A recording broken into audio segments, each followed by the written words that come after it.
Hey guys, I'm back. Thank you for tuning in. I took a little hiatus there, but I'm back and today is going to be a fun video. This will actually be the beginning of a new series of videos I'll be posting.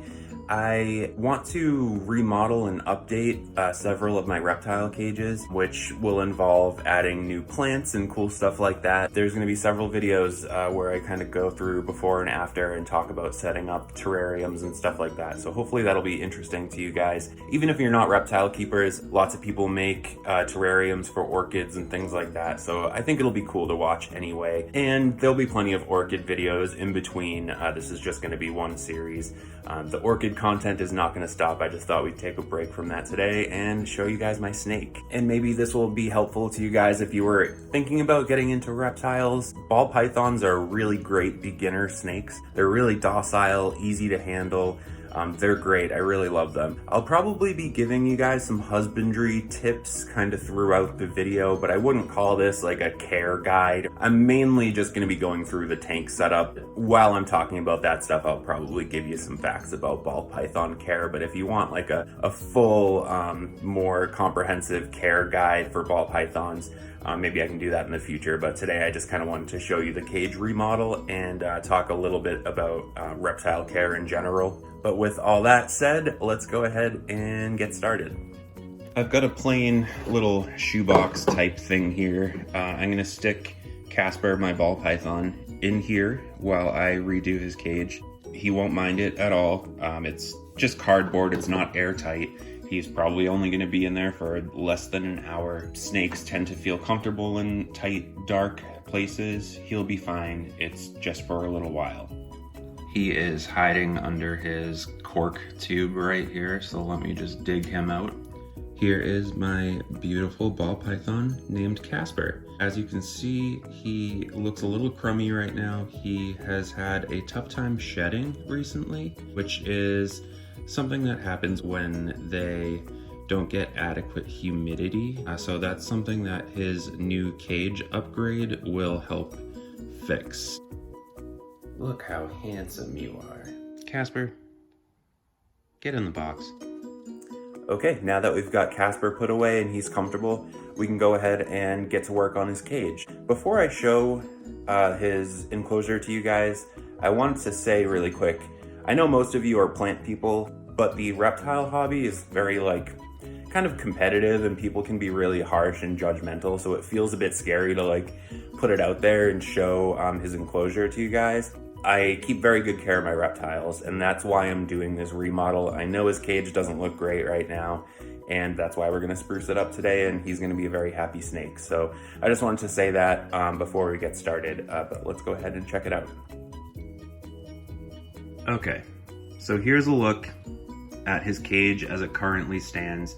Sometimes there's other stuff in here, but I kind of cleaned it up a bit and just kind of left the bare bones stuff in there because I knew that we were going to be changing it up anyway. Here's kind of his warm hide. His ceramic heat emitter is right above that. So he goes in here when he wants to be warm. He can either perch on top or kind of get in there. It's got a nice big hollow on the inside. And over here, there's just some miscellaneous cork bark and just various kind of rubble. And over here, he used to have kind of just a regular kind of standard pet reptile water bowl, but he's getting pretty big and I wanted something that he could get all the way inside of.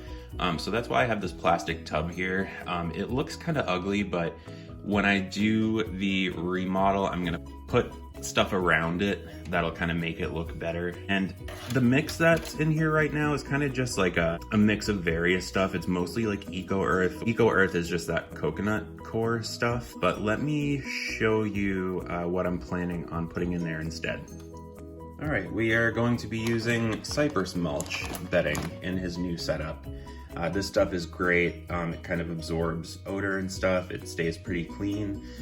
It'll absorb some water and kind of help maintain the humidity, but because it's kind of chunky as well, it won't get waterlogged. So it's great stuff. I'm probably gonna leave most of this as kind of just a base layer. Then I can add the cypress mulch on top and get a nice thick layer of substrate.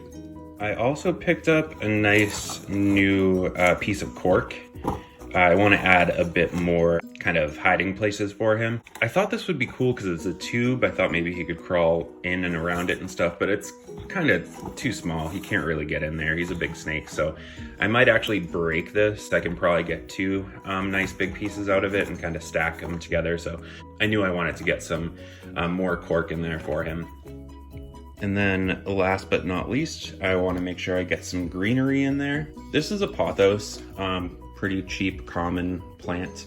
Ball pythons will kind of smash and crush anything that you put in there. A lot of people don't even put live plants in with a snake. I like to. I think it kind of helps with the humidity and just conditions in the cage. I just think it's good for them. And pothos is pretty, like I said, it's cheap. I don't mind if he destroys this thing. It probably won't last very long in there. When it's something kind of cheap and basic like a pothos, it's easy to replace. Not a big deal if he kind of kills it, which I'm sure he will, but it's gonna look nice in there. And then this is just some fake greenery that I can kind of use to accent it a bit in there. It won't do too much for him, but it'll look nice and add a bit more cover. Ball pythons are kind of shy. They like a lot of stuff to kind of hide under. Lots of rubble in their cage will make them happy. So I think all this stuff together, I'm gonna keep the existing pieces of cork that are in there. Kind of that focal point piece of wood there. I'm gonna move it to the right-hand side and kind of have most of the wood pieces kind of on this side and then have the greenery kind of around his water source there. You'll see, it'll look a lot nicer that way. And then it'll have more of like a warm side, cool side with the wooden pieces over here with his heat emitter there. And in case you're not familiar with reptile husbandry, reptiles are cold-blooded. They need a heat source to regulate their body heat, and they either get closer to the heat source or further away depending on how much heat they want. So they regulate that way. You can't have the entire cage be hot or the entire cage be cool. They need to have several different choices of temperature zones so they can regulate it themselves and go wherever they feel most comfortable. So when I say hot side, cool side, that's why. You want to have an area where he can get away from the heat if he's feeling too hot, or places where he can get closer to the heat if he's feeling too cold. So that's kind of what I mean by that. Anytime you're setting up a vivarium or terrarium, you want to get your hardscaping done first. That means the hard parts of the cage, which is like the cork, the wood, things like that, because you need to get this stuff positioned where you want it to go before you can add plants and stuff like that. So that's what I'm gonna do first.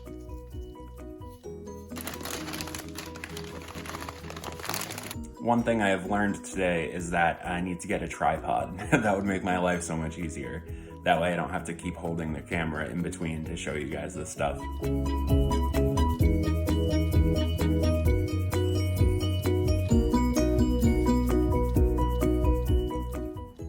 All right, guys, I think that's it. I love the way it looks. I'm super excited. I think Casper is going to love it. So what I did was I added this nice bedding in there. Bunched up a bunch of cork and rubble over here with that original large piece of wood there.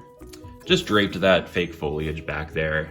Maybe I can move that around if I choose to. I kind of shoved the pothos unceremoniously back there. Like I said, they tend not to do very well in these setups, so I'm not going to be heartbroken if that thing doesn't last too long, but I do think it looks really nice. These were just a couple pieces of like shredded like tree bark that I had collected that look really cool. They had been cleaned and everything, so don't worry about that. And his water bowl, it's kind of an eyesore, don't get me wrong, but it needs to be something nice and big for him. It's what's best for the animal, and I just kind of bunched up some of this debris around it just to sort of hide it a little bit, make it look a bit more natural. It kind of obscures the lip. I dug out some of the bedding too, so it would sit a bit more flush with the bedding, and it looks great. For heat and lights, they don't need much in the way of actual light. I put this light on here more so just to film it today, just so you can see better and just illuminate the cage. Typically, they don't like it too bright. Now, some people say don't put any lights on them whatsoever. I'm not one of those people. I think a bit of light is fine for them. But that being said, I don't usually run like an artificial light. I think that sort of the daylight is enough because this is a pretty bright room. So I use a ceramic heat emitter instead of a heat light.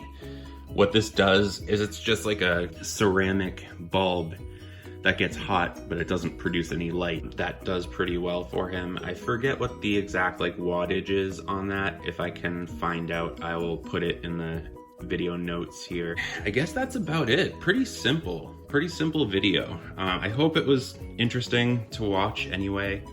And don't worry, the orchid content isn't going anywhere. My next video will be about orchids. I'll always alternate. I'll probably do one reptile video, then an orchid video. And I hope the video quality turns out okay.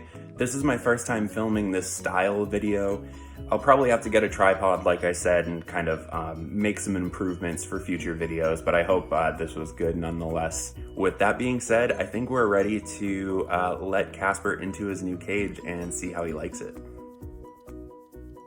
Last thing I did was give everything a quick misting and fill up his water bowl. You ready to go check out your new digs?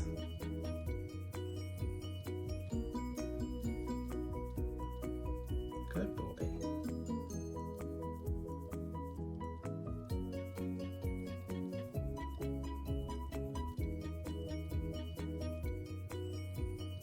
I think this was a success. I'm really happy with the way it looks. I'm glad I got to introduce a bit more reptile-related content to my channel. And I believe I'm up to 399 subscribers right now. Will one of you please help me out and subscribe and become my 400th subscriber, please? I would really appreciate it. Thank you guys so much for watching, and I'll see you soon. Bye.